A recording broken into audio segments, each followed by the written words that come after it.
Porque então, se Cristo não ressuscitou dos mortos, a nossa fé é vã e toda a nossa pregação foi feita também em vão. Vamos falar de ressurreição dos mortos? Vem com a gente, logo depois da vinheta. Os Paroleiros, um jeito simples e divertido de conversar sobre verdades bíblicas. Vambora, que hoje é dia de parola!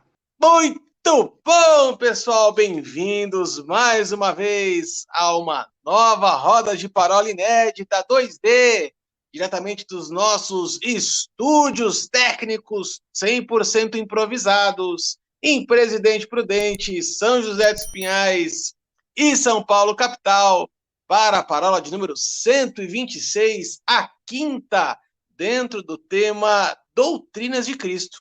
Ao longo desse tema, nós estamos aqui com base no texto de Hebreus, capítulo 6, versículos de 1 a 3. E nas semanas anteriores nós já falamos sobre obras mortas, sobre fé em Deus, sobre batismos. Na semana passada, se você não assistiu, fica aqui meu convite para você assistir. Uma parola sensacional sobre imposição de mãos. Eu quero realmente desafiar você que está visitando o nosso canal pela primeira vez, para você acompanhar a palavra de número 125 e ficar por dentro deste tema, que está dentro, então, do tema maior, que é Doutrinas de Cristo. Nessa semana, nós vamos falar a respeito de ressurreição dos mortos, e eu estou aqui com um oráculo e com mente brilhante, já totalmente agitados, totalmente pilhados, porque estão realmente muito afim de fazer esse bate-papo para a gente falar de ressurreição dos mortos, comendo as unhas de nervoso.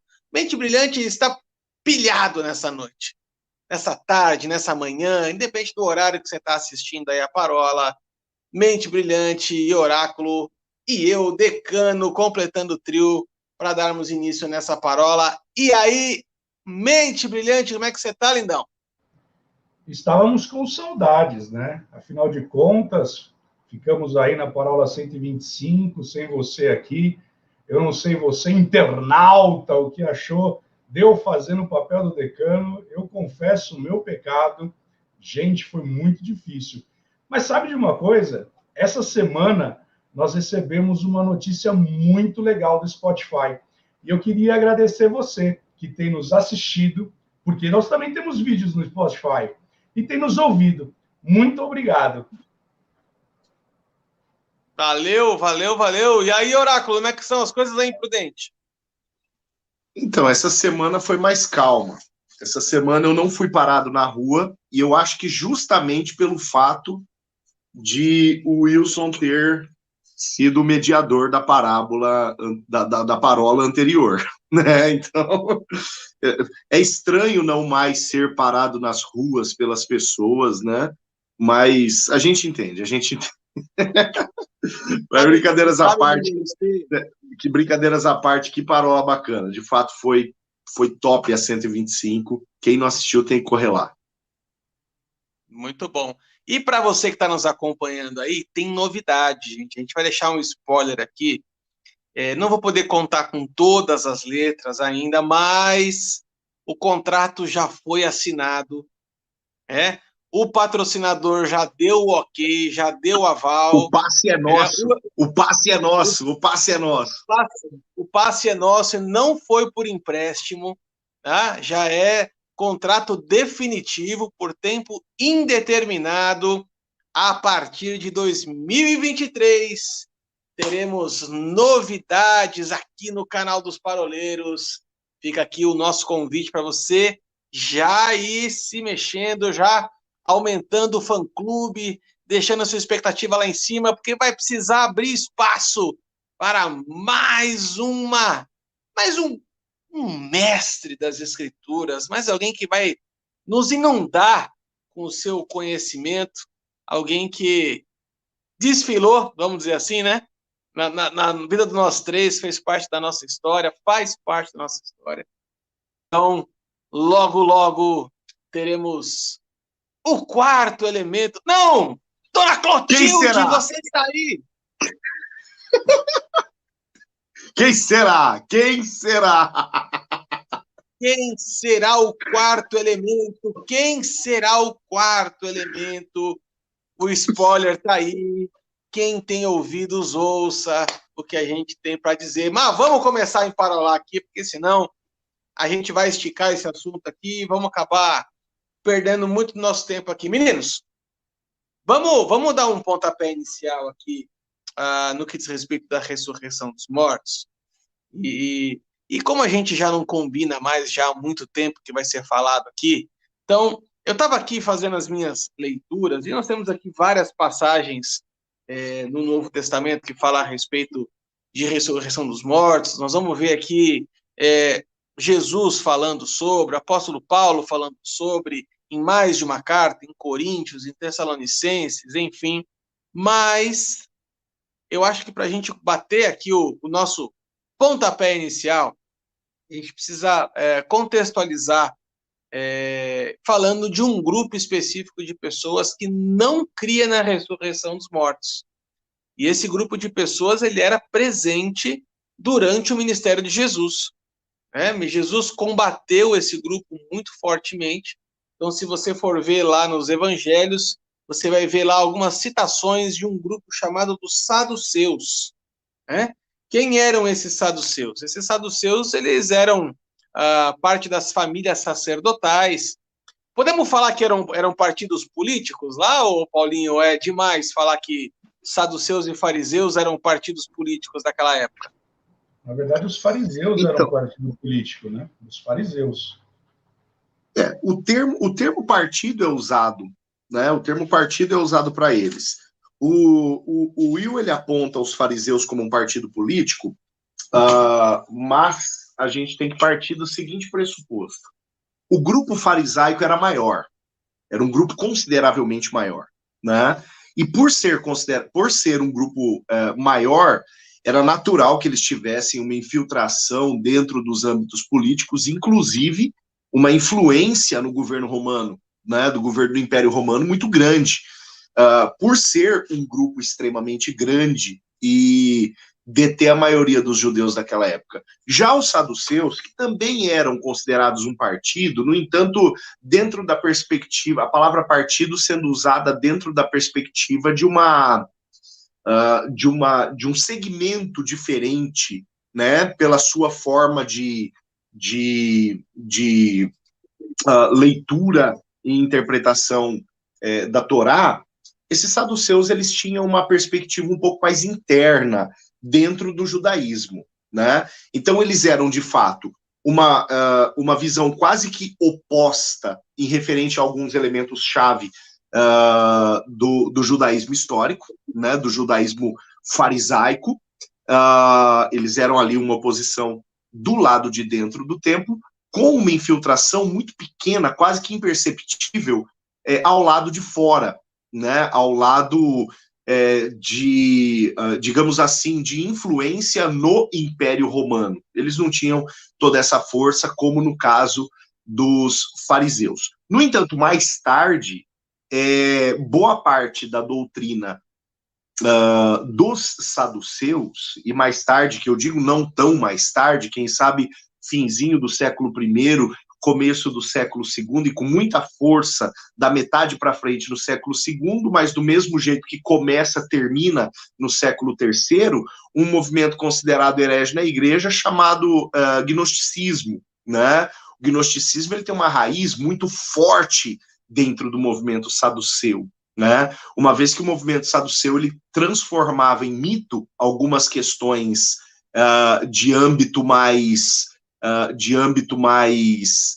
inexplicável, como é, por exemplo, a questão da ressurreição, mas também eles tinham uma visão muito particular sobre anjos, sobre seres viventes e tudo mais, e isso é o que dá fermento para mais tarde o gnosticismo continuar se alimentando e atribuindo ao homem meios de uma escatologia, de uma redenção pessoal baseada em seus próprios esforços, né? Então, dentro da perspectiva do movimento saduceu, sim, é coerente a gente chamá-lo de partido. Não sei se tão forte atribuir a ele a perspectiva de partido político, né, como era mais para os fariseus, mas é um movimento que, na sua época, teve, sim, uma grande infiltração quando o cristianismo começa a avançar para fora dos arraiais israelitas, palestinos, e começa a avançar a Europa dentro. O movimento saduceu ele vai ganhando força à medida que ele vai se misturando com a filosofia dos helenistas, né, por aproximar-se um pouco mais com a filosofia. Eu ia fazer essa ponte com os gregos, né, exatamente isso, até por ter uma fundamentação, uma doutrina mais humanista, né? Mas você falou uma coisa que eu acho importante a gente ressaltar, é que os saduceus, eles tinham uma posição de poder dentro da sociedade, meio que um acordo com os romanos, dizendo a seguinte coisa: olha, do muro do templo para fora mandam vocês, do muro do templo para dentro mandamos nós. Tanto é que os saduceus, eles eram responsáveis por coletar os impostos do templo. Então, a questão da relação de poder... A única forma que os saduceus teriam, de superar os fariseus em uma influência interna do judaísmo era tendo o apoio do Império Romano, né? Era a única maneira, né? E o que os fariseus tinham em força pelo seu número, os saduceus, eles acabavam tentando e pleiteando esta força através de uma parceria com o Império. Como eu disse, isso vai, em algum momento, surtir algum determinado efeito quando do movimento gnóstico, da ascensão do movimento gnóstico mais tarde. Mas, efetivamente, no momento de Jesus, isso não tem lá tanta força, não. Não, até para fazer um gancho sobre essa questão eu sei que não tem nada a ver com o assunto, mas é sempre bom a gente reforçar, né? Essas alianças que a igreja, que a religião faz com o poder governo, né? Toda vez que a religião se junta com o governo, dá esse tipo de enrosco aí. Mas vamos fazer o seguinte, vamos caminhar aqui com a questão da ressurreição dos mortos, e aí eu vou jogar a bola para o Will. Eu levantei essa bola dos saduceus, Will, propositalmente, porque lá em Mateus 22, a partir do versículo 23, vai ter uma conversa muito pontual de Jesus com os saduceus, e o texto ele é muito claro. Ele fala assim: naquele dia aproximaram-se dele alguns saduceus que dizem não haver ressurreição, e lhe perguntaram: mestre, Moisés disse, se alguém morrer não tendo filhos, o seu irmão casará com sua viúva, e por aí vai. Então, os primeiros questionamentos a respeito da ressurreição dos mortos já foi apontado no próprio Evangelho de Mateus aqui, e Jesus foi confrontado em relação a isso.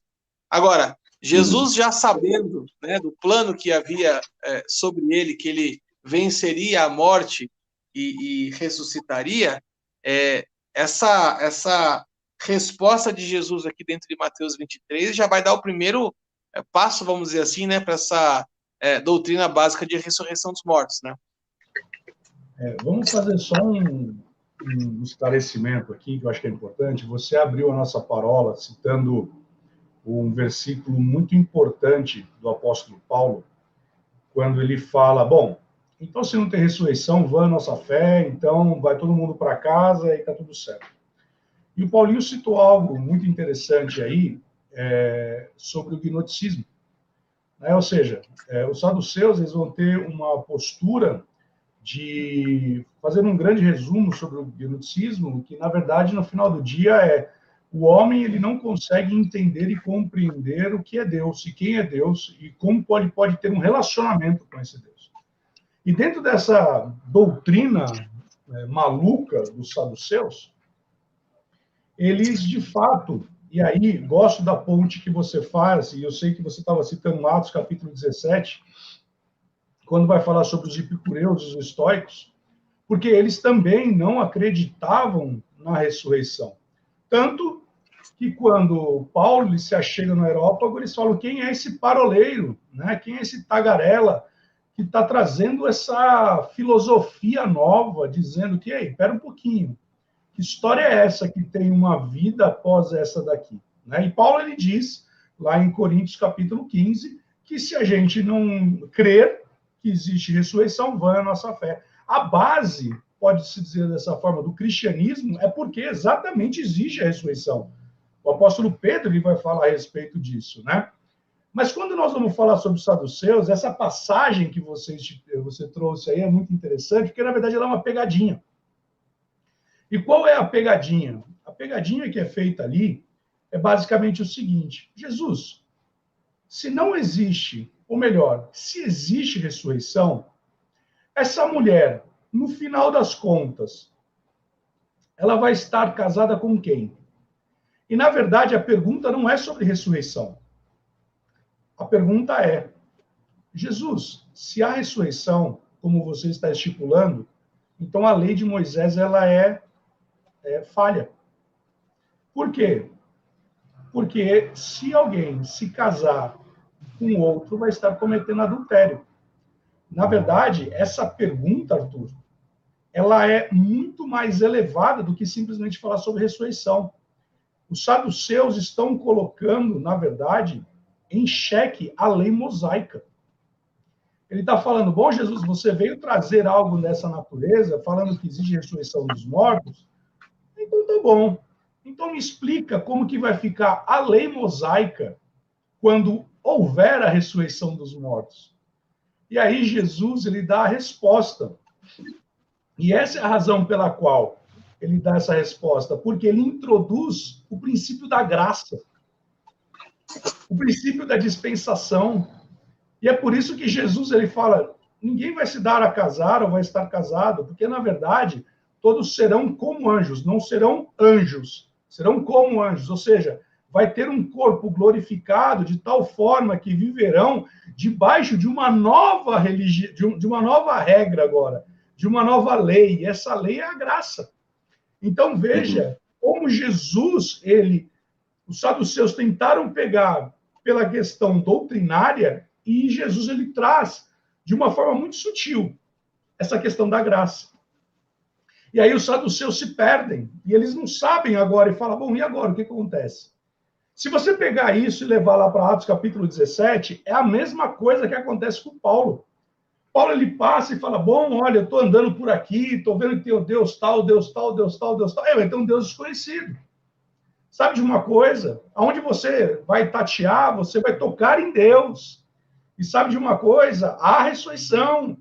Né? Porque os estoicos e os epicureus, o que eles acreditavam? Não vamos falar, né? Que a cultura helênica levava, vamos fazer o prazer pelo prazer.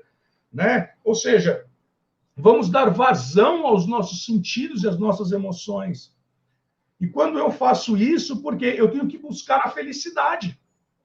E quando Paulo ele introduz, olha, mas a ressurreição, ele está falando, bem, espera um pouquinho. Então significa dizer que essa minha vida de sofrimento na cabeça de epicureus e estoicos, esse meu caminhar debaixo de um sofrimento, significa dizer que eu ainda tenho um outro nível, e aí Paulo ele está explicando isso. Paulo está explicando, olha, morreu, segue-se o juízo, e nesse juízo, que nós falaremos na outra parola, nesse juízo vocês vão entender que haverá uma ressurreição. Agora, nós precisamos entender uma coisa muito importante aqui. E aí, eu vou falar algo aqui, não quero ser desrespeitoso com você que está nos ouvindo, com você que está nos assistindo, muito menos com o Paulinho, que é pastor de uma igreja, né? Hoje, o que falta nos nossos púlpitos é nós falarmos sobre ressurreição dos mortos, porque nós temos 3 tipos de ressurreição. Nós temos a ressurreição física, como aconteceu com Lázaro, né? Ele morreu depois, e ele estava esperando em Cristo, né, para a ressurreição. Nós temos a ressurreição para a vida eterna, que é exatamente o que o Arthur comentou aqui no início, quando, de fato, é a esperança. E aí eu não quero entrar no aspecto escatológico, mas quando Paulo lhe diz assim, ó, e Cristo vai nos buscar nos ares, aqueles que estão dormindo irão ressurgir primeiro, como primícias, e depois aqueles que estarão aqui vão ser arrebatados, e aí se encerraria, né, se assim eu posso dizer, a primeira ressurreição, a primeira leva. E aí depois nós vamos ver lá para frente a terceira ressurreição. Qual que é essa terceira ressurreição? É a ressurreição para a condenação. É a ressurreição daqueles que morreram sem crer em Jesus Cristo. É aqueles que negaram a Cristo. E é por isso que nós precisamos, sabe, ministrar a respeito de ressurreição. Que nós precisamos ministrar a respeito de que Jesus é o caminho, é a verdade, é a vida. Porque, de fato, Paulo tem razão. Porque se não existir ressurreição, de verdade, Arthur, Paulinho e o nosso quarto elemento, que estará conosco em 2023, nós estamos gravando essas parolas à toa. Mas, de fato, Jesus ressuscitou. E a base do cristianismo é a ressurreição. Então, eu quero citar aqui Filipenses capítulo 3, verso 20 e 21. Paulo vai dizer assim: pois a nossa pátria está nos céus, de onde também aguardamos o Salvador, o Senhor Jesus Cristo, o qual transformará o nosso corpo de humilhação para ser igual ao corpo da sua glória, segundo a eficácia do seu poder, que ele tem até de subordinar a si todas as coisas. Gente, Paulo está dizendo algo aqui que é fundamental. Paulo está falando para mim e para você: ei, você só é um peregrino. Você só está passando por essa terra. Mas quando vier o grande dia, quando Jesus ele voltar e ele trouxer e for arrebatar a sua igreja, quando ele for, se você e eu estivermos mortos, nós iremos ressuscitar. E essa ressurreição, ela é a ressurreição para a vida eterna. Nós vamos falar sobre juízo no próximo parola. E aí nós vamos desvendar algo, porque no tribunal de Cristo não vai ser o dia do PowerPoint. Fica aqui o spoiler. Mas não vai ser o dia do PowerPoint. Não vai ser o dia que vai passar o videozinho. Porque João, capítulo 3, verso 16 a 18, vai dizer: ei, aquele que já aceitou a Cristo não tem condenação sobre ele. Então, Arthur, o começar dessa parola, falando a respeito disso do que Paulo disse, é fundamental. E por que eu falei que eu não quero ofender? Porque hoje nós precisamos mais do que nunca, falar a respeito dessa ressurreição. Porque quando nós falamos da ressurreição em Cristo, nós estamos falando da bendita esperança. Nós estamos falando quando Cristo ele virá e ele vai nos resgatar. E aí, como diz lá em Apocalipse, ele vai enxugar todas as lágrimas. Todo o nosso sofrimento vai acabar. Por isso que Paulo ele diz assim: essa leve e momentânea tribulação. Eu quero encerrar esse primeiro bloco dessa parola aqui com um texto também do apóstolo Paulo na sua carta aos Romanos, capítulo 6, a partir do versículo 8, ele vai falar a seguinte coisa: ora, se já morremos com Cristo, cremos que também com ele viveremos.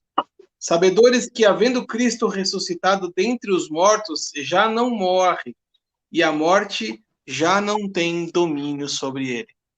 Olha que coisa incrível, né? A morte é o último inimigo a ser vencido. Quando Jesus ele vence a morte, ele não só nos reconcilia com Deus, mas ele traz a gente uma nova condição de vida, né? Como nós falamos há 2 parolas atrás no batismo, né? Existe aquele gesto de você ser imerso na água, morre com Cristo, e você sai da água e revive com ele, né? Então, a partir do momento que nós estamos, como o apóstolo Paulo fala, escondidos nele, né? Então, quando ele morreu, morremos com ele, quando ele foi crucificado, fomos com ele, e quando ele ressuscitou, nós também ressuscitamos junto com ele. Então, vamos fazer uma pausa aqui neste bloco. Meu Deus do céu, o que já foi só essa primeira parte? Imagina a segunda parte, o que nos espera. Então, já fica ligadinho aí, deixa na sua agenda para você voltar no segundo bloco. Aproveita e já deixa o seu joinha nesse vídeo, já compartilha com muitas pessoas. Siga-nos lá nas nossas redes sociais, no Facebook, no Instagram, no YouTube. E, para você que gosta, em formato de podcast, estamos também no Spotify e agora no Deezer. Siga-nos, fique conosco e até o próximo bloco, se Deus quiser. Tchau, tchau.